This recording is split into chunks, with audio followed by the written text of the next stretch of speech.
আসবেন। আসার আগে মা বাবা, যে মা বাবা এত কষ্ট করেছেন সন্তানের জন্য, যখন চাকরি পেয়ে ছাড় হয়ে গিয়েছেন, ওই ছাড় আর মা বাবাকে চিনেন না। অনেক লম্বা ইতিহাস। মা বাবা দুইজনই অসুস্থ, বয়স হয়ে গিয়েছেন। একদিন না কাজ করলে, কামাই করলে মায়ের মুখে খাবার তুলে দিতে পারেন না বাবা, তার ওষুধ কেনার টাকা দেয় ব্যবস্থা করতে পারেন না।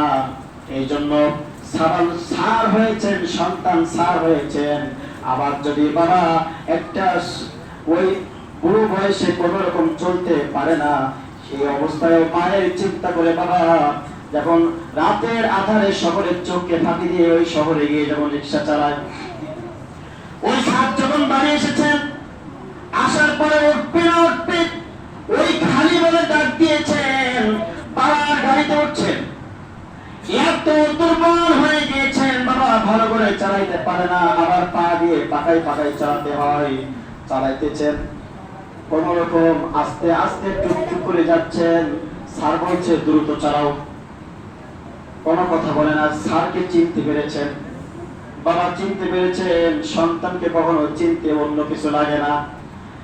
আবার আস্তে আস্তে চালাচ্ছেন, আবার ধমক দিয়েছেন, এই খালি চলে চালাও। বাবা কথা বলে না। স্যার একটু পরে যাওয়ার পরে একটা ধাক্কা দিয়েছেন, পারো না কেন চালাতে এসো। ধাক্কা দেওয়ার পরে বাবা পড়ে গিয়েছেন। বাবা ওখান থেকে উঠে পড়লো। বাবা, ও স্যার তুমি আমার দিকে একটু তাকিয়ে দেখো তো আমি কে। স্যার তুমি আজকে চিনছো না আমারে? তোমাকে স্যার বানানোর জন্য আমার জীবনের উচ্চত সবগুলো আমি বিদায় করে দিয়েছি স্যার।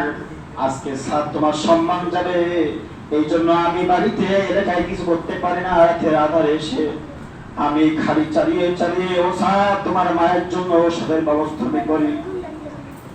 স্যার যখন বুঝতে পারলেন এটা আর কেউ নয়, এটা আমার বাবা, স্যার সঙ্গে সঙ্গে বাবাকে জড়িয়ে ধরেছেন। বাবা আমার ভুল হয়ে গিয়েছে, আমি অপরাধ করেছি, বাবা আমারে মাফ করে দাও। জড়িয়ে ধরে যখন বাড়িতে নিয়ে আসলেন, বাড়িতে আসার আগে, বাড়িতে যখন ঢুকবেন, ঢোকার আগেই দেখেন মা দুনিয়ার পর থেকে বিদায় হয়েছেন। কয়েকদিন যাবত অসুস্থ, ঠিক মতো খাওয়া হয় না, ঔষধ বাবা ব্যবস্থা করতে পারে না। মা ঔষধের অভাবে, খাওয়ার অভাবে সময় শেষ হয়ে গিয়েছেন দুনিয়ার পর থেকে। ওই স্যার আসার আগে মা বিদায় হয়ে গিয়েছে।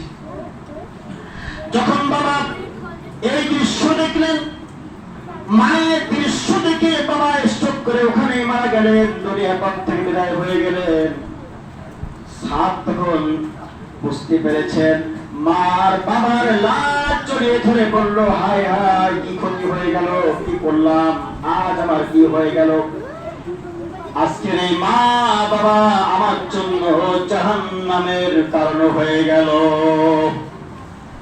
কারণ আমি আল্লাহর দেয়া বিধান অনুযায়ী যে মা বাবা আমার জন্য এত কষ্ট করেছেন, শেষ বেলায় আমি ছাড় হয়েছি, আর মা বাবার কোনো ভয় নাই। ওই মা বাবা নিরুপায় হয়ে ধুকে ধুকে ওষুধের অভাবে, খাওয়ার অভাবে এই পর্যন্ত এসে তারা শেষ হয়ে গেল। আমি সার হয়ে আমার লাভ হলো কি? আমার এই দুনিয়া শেষ হয়ে গেল, আখিরাত আমার জন্য শেষ হয়ে গেল। এই জন্য আল্লাহ রাসূলের শেখানোটা, হুমা জান্নাতুকা ওয়া নারুক, ওই মা বাবা তোমার জন্য জান্নাত, ওই মা বাবা তোমার জন্য জাহান্নাম।